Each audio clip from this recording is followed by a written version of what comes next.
धार्मिक एवं आध्यात्मिक शिव की नगरी वाराणसी में वैदिक सनातन धर्म व संस्कृति को अभिसंचित करने के पावन उद्देश्य हेतु ध्यान योग सिद्धाश्रम की स्थापना पूज्य गुरुदेव श्री स्वामी कमलेश्वरानंद जी के पावन सानिध्य में किया गया है। ऋषि मुनियों, साधु महात्माओं, संत मनीषियों की इस पवित्र धरती पर धर्म की स्थापना और लोक कल्याण के लिए हर युग में किसी न किसी रूप में ईश्वर का प्राकट्य होता आया है और पवित्र आत्माओं में ईश्वर का अंश उतरता आया है। आज के युग में भी पूज्य गुरुदेव श्री स्वामी कमलेश्वरानंद जी अपनी चैतन्य ऊर्जा से संपूर्ण जगत में सत्प्रेम की धारा प्रवाहित कर रहे हैं। पूज्य श्री की चैतन्य चेतना से साक्षात दिव्य सदग्रंथ ब्रह्मवाणी का अवतरण हुआ है, जिससे मानव का कल्याण हो सके। दीक्षा, साधना, ध्यान योग, सिद्धि प्रदाता एवं समस्त मूलभूत समस्याओं का निराकरण उपलब्ध कराने वाले पूज्य गुरुदेव श्री स्वामी कमलेश्वरानंद जी का लक्ष्य है पृथ्वी पर प्रेम की उपासना, आत्म जागरण और समस्त प्राणियों का आनंदमय जीवन। ऐसा जीवन जो शारीरिक, मानसिक, आर्थिक, पारिवारिक हर प्रकार के तनाव व दुखों से पूरी तरह मुक्त हो। इसके लिए पूज्य गुरुदेव श्री स्वामी कमलेश्वरानंद जी विभिन्न प्रकार की दीक्षाएं अनवरत प्रदान करते आ रहे हैं।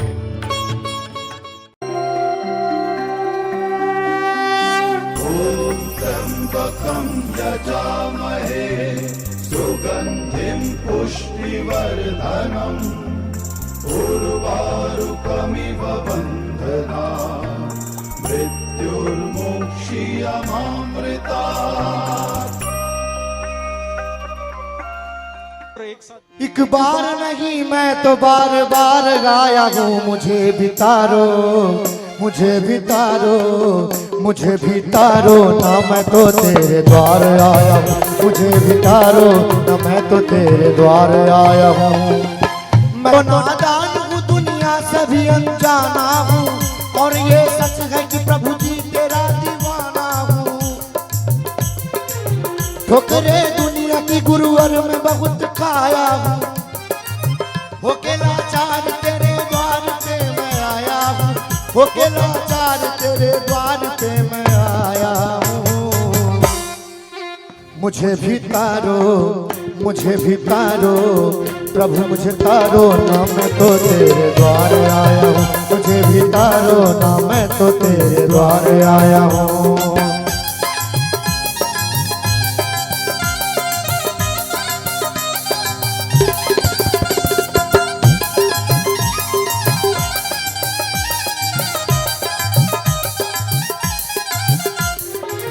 मेरी झोली चरण के धूल से एक बार भर दीजिए, मेहर की एक नजर अब मुझ पे सरकार कर दीजिए। शरण देते हो सबको, मेरी खातिर क्यों हुई देरी? तुम्हारे हाथ में है लाज वो गुरुवर प्रभु मेरी।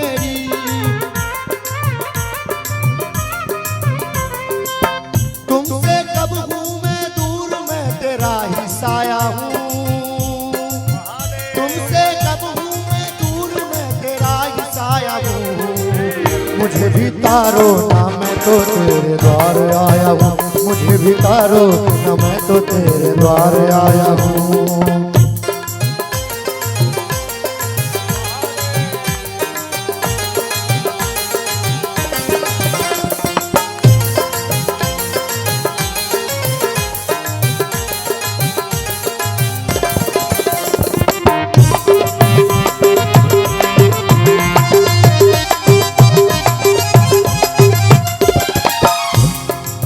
तुम जो चाहो तो तकदीर पलट जाएगी, जो चाहो तो तकदीर पलट जाएगी। दुख और संकट पल में ही मिट जाएगी, दुख और संकट पल में मिट जाएगी। मुझे विश्वास है और दिल में यकीन है मेरे,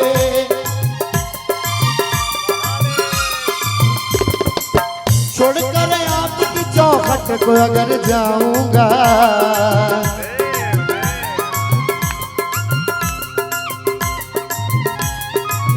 गर चरण छूटे तो बेमौत ही मर जाऊंगा, गर चरण छूटे तो बेमौत ही मर जाऊंगा।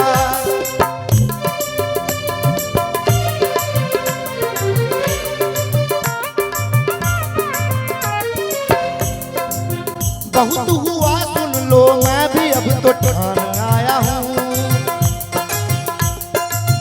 बहुत हुआ सुन लो, मैं भी अब तो ठान आया हूँ। मुझे भितारो न मैं तो तेरे द्वार आया हूँ, मुझे भितारो न मैं तो तेरे द्वार आया हूँ। इस बार नहीं मैं तो बार बार आया हूँ, इस बार नहीं मैं तो बार बार आया हूँ। मुझे भितारो न मैं तो तेरे द्वार आया हूँ, मुझे भितारो न मैं तो तेरे द्वार आया हूँ।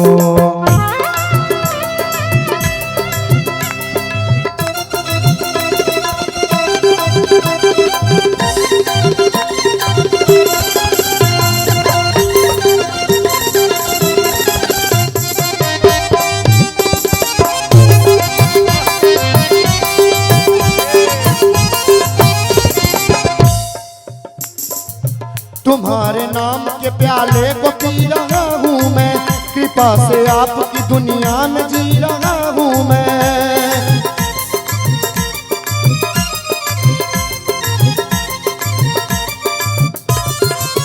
दया करो प्रभु ये भक्त की दुहाई है, दया करो प्रभु ये भक्त की दुहाई है।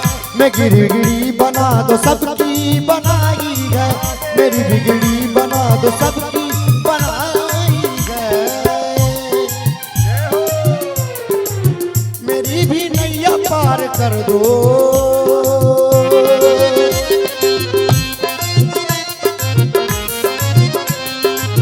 मेरी भी नैया पार कर दो, ये पुकार लाया हूँ। मेरी भी नैया पार कर दो, ये पुकार लाया हूँ। मुझे भी तारो न मैं तो तेरे द्वार आया हूँ, मुझे भी तारो न मैं तो तेरे द्वार आया हूँ। एक बार नहीं मैं तो बार बार आया हूँ, इस बार नहीं मैं तो बार बार आया हूँ।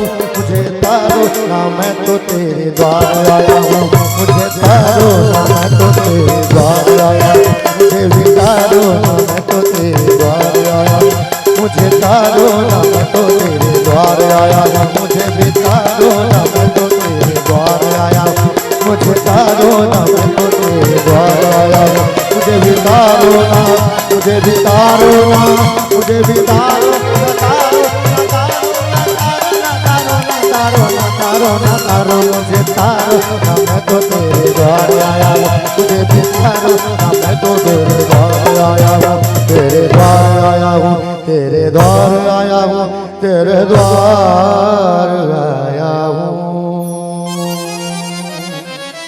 समर्पण में रहेंगे तो ईश्वर को प्रेम भी कर पाएंगे, समर्पण में रहेंगे तो जो दिया है उसी में सुखी रह पाएंगे, जो दिया है उसमें शांत रह पाएंगे, जो दिया है उसी की गोदी में बैठते हुए आनंद में हंसते नाचते गाते उसी के लिए गुनगुनाते रहेंगे। जीवन का ये क्षण जो है वो अद्भुत क्षण है। अद्भुत क्यों है? क्योंकि तुम उस परम पिता परमेश्वर के बारे में सुन करके स्वयं को भर रहे हो। इस संसार सागर में ज्ञानी बहुत हैं, तुम्हें पथ पथ पे ज्ञानी मिल जाएंगे, लेकिन आत्मज्ञानी आज के समय की अगर बात करूं तो आत्मज्ञानी ढूंढने से भी नहीं मिलते हैं। ज्ञानी वो है जो शास्त्रों से चुरा लेता है, ज्ञानी वो है जो दूसरे के ज्ञान को सुन करके, ज्ञानी होना भी अच्छा है, पढ़ना लिखना चाहिए, शास्त्र सम्मत बातों को समझना चाहिए, अपने जीवन में उतारना चाहिए, विद्यार्थी जीवन में आपको आना चाहिए, ज्ञानी होना भी अच्छा है, लेकिन आत्मज्ञानी होना बहुत अच्छा है। आप सिर्फ ज्ञानी होकर के रह जाते हो, आप आत्मज्ञानी हो ही नहीं पाते हो। आत्म ज्ञान जो है वो दूसरे का है, दूसरे से लिया। वो जो शास्त्र बना, जैसे ब्रह्मवाणी बनी है, तो वो मेरे जीवन की घटना है। वेद उतरा है तो किसी के जीवन की घटना है, और जो घटा उन्होंने लिखा, पर जो रसपान किया मैंने उस ब्रह्म का, वो तो आत्मज्ञानी होने के बाद ही कर सकते हो।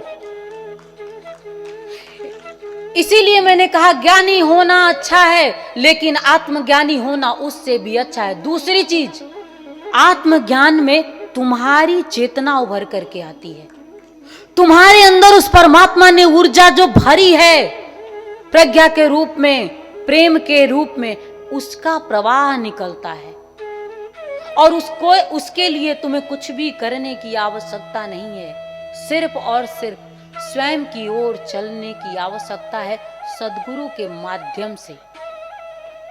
सद्गुरु भी जल्दी लोगों को मिलते नहीं हैं, लेकिन जब सद्गुरु मिल गया, गांठ बांध करके मन में रख लेना, सद्गुरु से कोई संबंध नहीं जोड़ना, सिर्फ एक संबंध जोड़ना सद्गुरु का, सिर्फ एक संबंध जोड़ना प्रकाश का, सिर्फ एक संबंध जोड़ना ज्ञान का, और सिर्फ एक संबंध जोड़ना परमात्मा के रूप में प्रेम का। क्योंकि संबंधों में जब जाओगे तो तुम भटक जाओगे। संबंधों में पूर्ति नहीं है, संबंधों में सिर्फ इच्छा है, संबंधों में दर्शन नहीं है, संबंधों में तो सिर्फ झगड़ते रहते हो तुम, कला करते हो तुम। संबंध देखा कि कला शुरू, और सद्गुरु देखा तो प्रेम शुरू।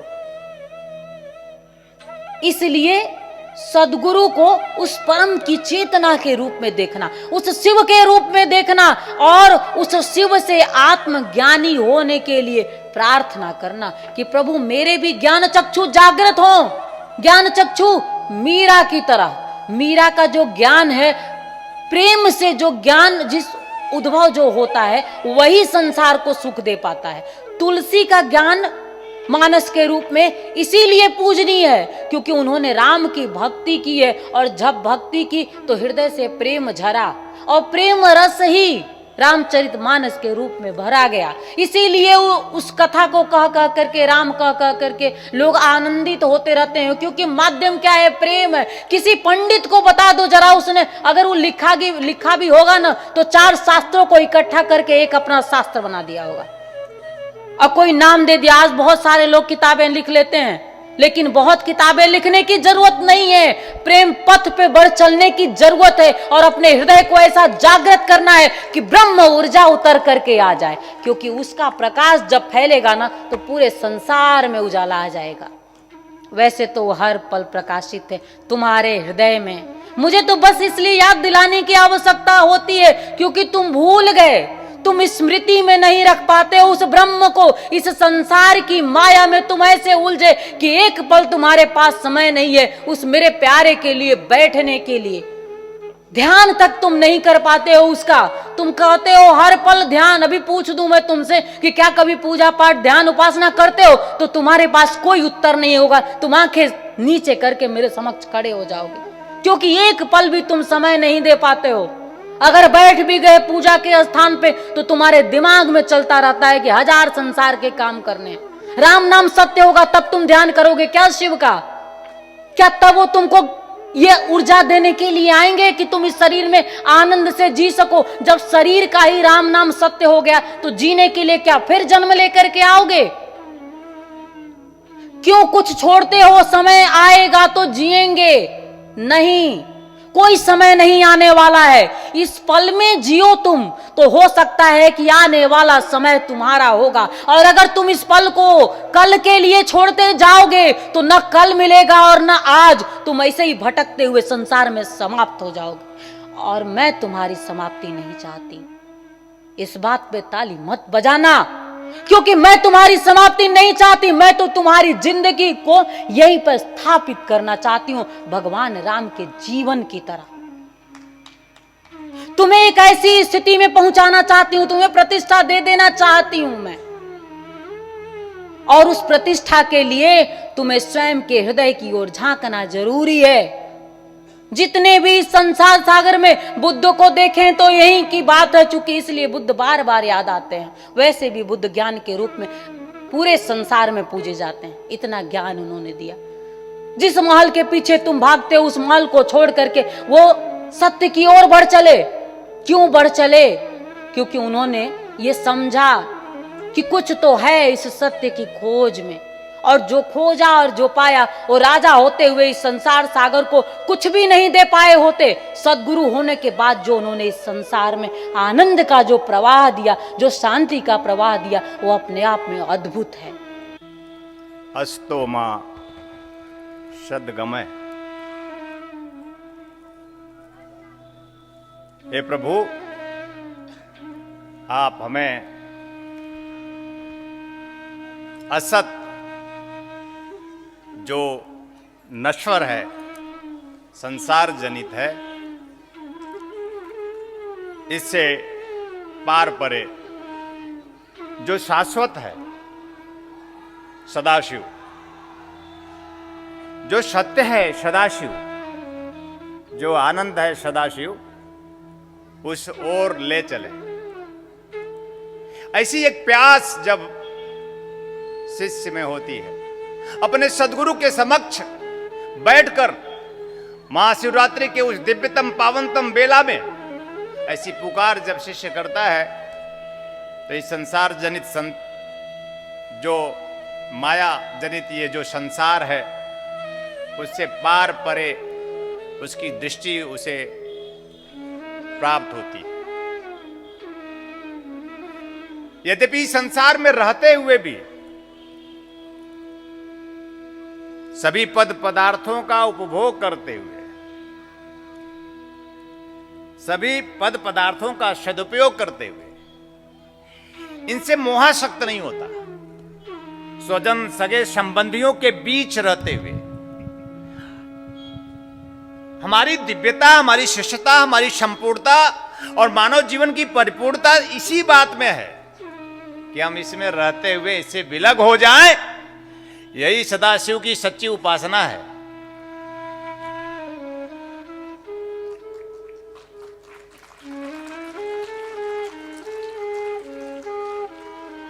त्याग करना है अपने चित्त की उन वृत्तियों का। त्याग पति का नहीं, पत्नी का नहीं, पुत्र का नहीं, परिवार का नहीं, स्वजन सगे संबंधियों का भी नहीं। ये सब माया है, ऐसा जान, ऐसा समझकर इनसे मुख मोड़ लेने का भी नहीं।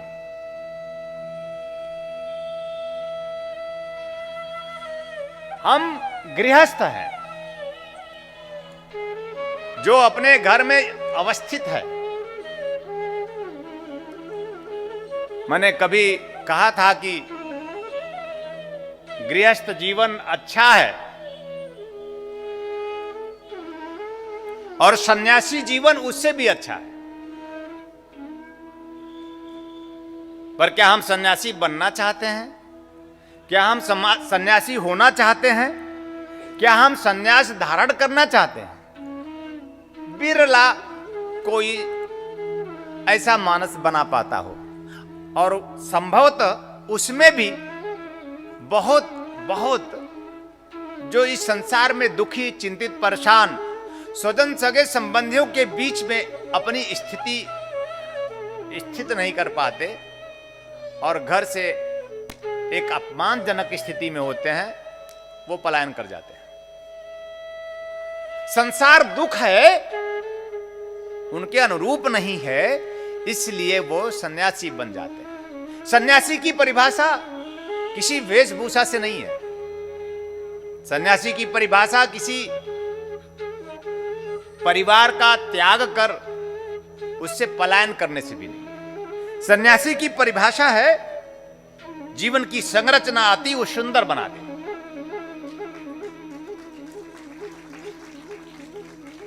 सुंदर न्यास संरचना सन्यास, सन्यास न्यास संरचना है, सुंदर संरचना जीवन की।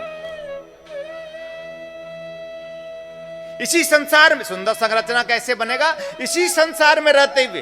यह संसार किसने बसाया है? सदाशिव ने। किसने बसाया है? शिव। शिव किसने बसाया है? बोलो शिव शिव। किसने बसाया यह संसार? किसने बसाया? श्वासों में होना चाहिए शिव शिव।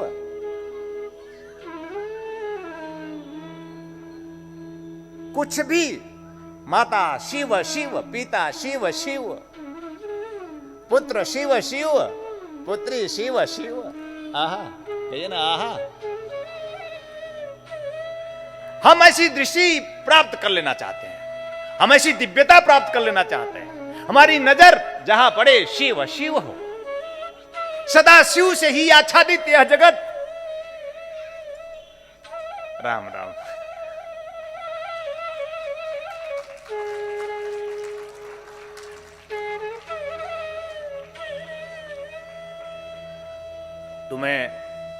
मैं कोई प्रवक्ता और वक्ता नहीं हूं,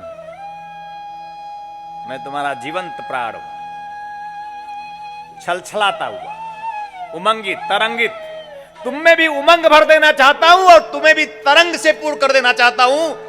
और उमंग तरंग और किसी का नहीं, तुम्हारे जीवन में वह उत्सव भर देना चाहता हूं, किसी और का नहीं, भगवान सदाशिव का वह उत्सव जिससे महाशिवरात्रि पर तुम महोत्सव मना सको।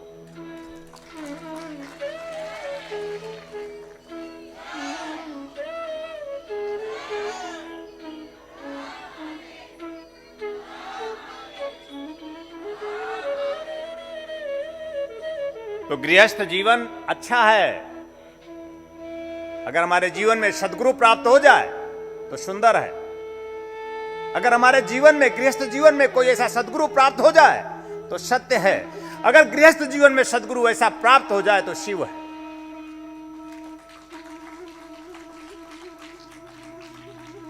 फिर उस शाश्वतता की ओर, उस सत्य की ओर, उस शिव की ओर, उस आनंद की ओर हम उसमें समाहित होकर गुरु में ओम परम तत्वाय निखिलेश्वराय पद्म पराकमलोभ्यो नमः इस मंत्र का जप करते हुए स्वयं हम सदगुरु में समाहित हो शिव आनंद, उस शिवत्व का बोध कर लेंगे। सदगुरु द्वार है, साधन भी, सदगुरु साध्य है, शिव भी। बोलो ना हर हर महादेव।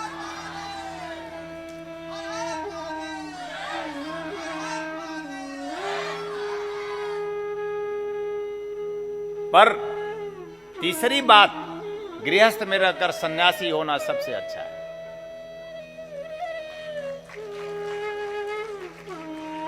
कमलेश्वरानंद गृहस्थ में सन्यास पैदा कर देना चाहता हूं, और एक ऐसा सन्यासी चाहता हूं जो पति पत्नी युक्त हो। एक ऐसा सन्यासी पैदा करना चाहता हूं गृहस्थ जीवन में जो पुत्र और पुत्रियों से संयुक्त हो। एक ऐसा सन्यासी पैदा कर देना चाहता हूं। अरे भाई, सन्यासी की परिभाषा है पुत्र हो और पुत्र से विलग रहो। सन्यासी की परिभाषा है पत्नी रहे और पत्नी से विलग रहो। विलगता में आनंद है। नहीं विलग रहोगे तो पत्नी जरूर कुछ कहेगी और तुम्हें बहुत तनाव होगा, पति भी कुछ जरूर कहेगा, तुम्हें तनाव होगा। लेकिन अगर तुम दोनों में वही शाश्वतता का बोध प्राप्त हो जाए और तुम दोनों में, जीव जगत में अगर बीच में शिव आ जाए, सदगुरु स्वरूप जीवंत जागृत चैतन्य सदा सदगुरु स्वरूप शिव आ जाए, तो फिर हम देखेंगे एक दूसरे को तो गुरु दिखाई देगा।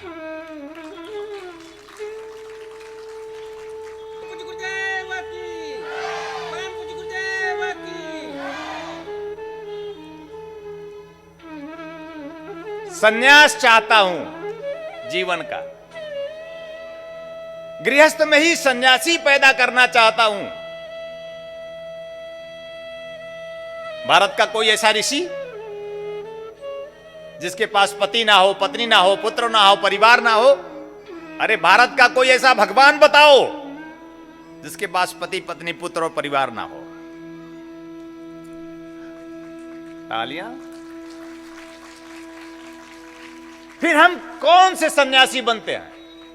हम कौन से सन्यासी होते हैं? हमारे भारतीय संस्कृति की धारा में सन्यास की परिभाषा इस संसार सागर में रहते हुए, यानी संसार सागर में सारे संबंधों को जीते हुए, इन सारे संबंधों के बीच रहते हुए, इनका भी आनंद लेते हुए, इससे पार और परे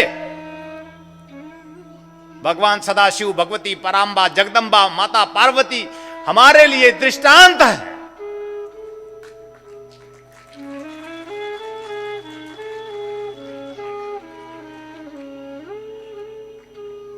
एक सुंदर पत्नी होनी चाहिए, नहीं होनी चाहिए। पत्नी का अर्थ ही जो सुंदर, वो पत्नी ही क्या सुंदर, हमारे मनोभावों से, हमारे प्रेम भावों से, हमारा सौंदर्य, हमारी सुंदरता हमारे प्रेम के भावों से। हम प्रेम भाव से पूर्ण हैं तो हम सुंदर हैं। जहां आप सभी के सहयोग से संस्थान द्वारा विभिन्न पुण्यदायी प्रकल्प संचालित हो रहा है, वहीं समाज को सृजन हेतु पूज्य श्री की चैतन्य चेतना से दिव्य सदग्रंथों का प्रकाशन भी किया जा रहा है। ध्यान योग की निर्मल धारा जन जन में प्रवाहित करने वाले पूज्य गुरुदेव श्री स्वामी कमलेश्वरानंद जी की चेतना का साक्षात्कार दिव्य सदग्रंथ ब्रह्मवाणी एक ऐसी रचना जिसका अवतरण स्वयं हुआ है और जिसकी साक्षी बनने का सौभाग्य मिला सुश्री नम्रता कमलिनी जी को। भावना और भक्ति का अनंत प्रवाह है ब्रह्मवाणी, तप और ज्ञान का अमृत कोश है ब्रह्मवाणी, प्रेम और समर्पण का साकार स्वरूप है ब्रह्मवाणी, आस्था और विश्वास का अनन्य मार्ग है ब्रह्मवाणी। आइए हम सभी ब्रह्मवाणी को जीवन में उतारकर अपनी आत्मा को परमात्मा से एकाकार करें।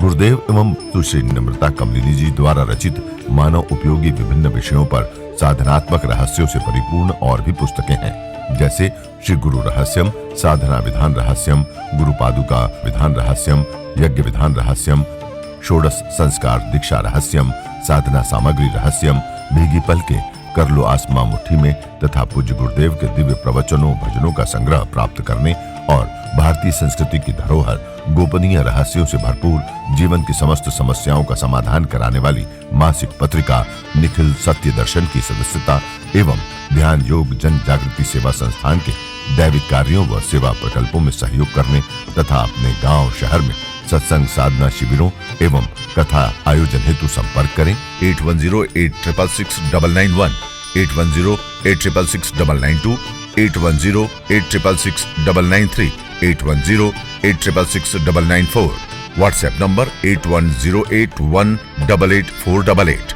वेबसाइट www.dhyanयोग.org.in, ईमेल service@dhyanयोग.org.in, Facebook www.facebook.com/kamleshwaranand, Twitter twitter.com/kamleshwaranand, Instagram instagram.com/swami kamleshwaranand ji, YouTube www.youtube.com/swami kamleshwaranand ji।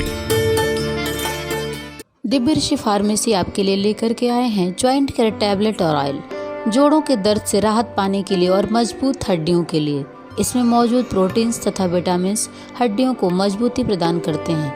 यह जोड़ों के आसानी दर्द को समाप्त करता है, जैसे घुटनों के दर्द व कलाई के दर्द, रीढ़ की हड्डी में दर्द, कंधों में दर्द। यदि आपको स्लिप डिस्क या सर्वाइकल है तो इन सभी परेशानियों से छुटकारा पाने के लिए आज ही मंगाएं ज्वाइंट केयर टैबलेट और ऑयल। मंगाने के लिए आप हमारे इन नंबरों पे संपर्क करें। हमारा नंबर है 8108666991, 8108666992, 8108666993, 8108666994। दिव्य ऋषि फार्मेसी आपके लिए लेकर के आए हैं रत्नम ज्योति, आँखों की संपूर्ण देखभाल के लिए। शहद के साथ नित्य लेने से नेत्र ज्योति बढ़ जाती है, आँखों का चश्मा उतर जाता है। यह आयुर्वेदिक औषधि है, इसका कोई साइड इफेक्ट नहीं। इस औषधि को मंगाने के लिए आप हमारे इन नंबरों पर संपर्क कर सकते हैं। हमारा नंबर है 8108666991, 8108666992, 8108666993, 8108666994। दिव्य ऋषि फार्मेसी लेकर के आए हैं अमृत क्वाथ, कायाकल्प की विशेष औषधि। यह आपके शरीर को पूर्ण रूप से स्वस्थ करने के लिए आपके रक्त को शुद्ध करता है और शरीर के विषैले पदार्थ को बाहर निकालता है। मोटापा कम कर आश्चर्यजनक शारीरिक परिवर्तन कर पूरे शरीर को स्वस्थ और सुंदर बनाता है। यह मधुमेह को भी नियंत्रित करता है। यह औषधि आपके शरीर में रोग प्रतिरोधक क्षमता को बढ़ाता है। यह एक चमत्कारिक औषधि है। इसे मंगाने के लिए आप हमारे इन नंबरों पे संपर्क करें 8108666991, 8108666992, 8108666993, 8108666994।